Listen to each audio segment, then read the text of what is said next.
ગુજરાતમાં એક તરફ દારૂબંધી છે, જો કે આ શબ્દ માત્ર શોભાના ગાંઠિયા સમાન હોય તેવો ઘાટ વર્તમાન સમયમાં સામે આવ્યો। ટીવી સ્ક્રીન પર આપણે થોડા સમય બાદ એક દ્રશ્ય બતાવીશું।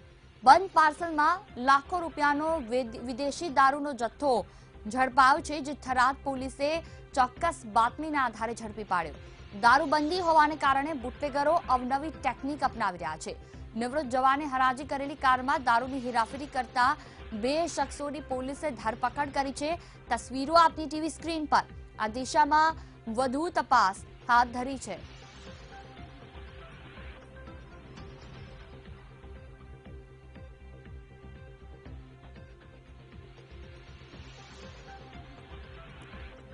તો બીએસએફની વર્દી, બીએસએફની ગાડી, નિવૃત્ત જવાનની કારમાંથી દારૂ ઝડપાયો છે। ગુજરાતમાં એક તરફ દારૂબંધી છે, તો બીજી તરફ ખુદ સરકારી કર્મચારીઓ જ કંઈક આ રીતે પોતાની સ્વતંત્રતાનો ઉપયોગ કરી રહ્યા છે। બુટલેગરો બેખૌફ બન્યા છે।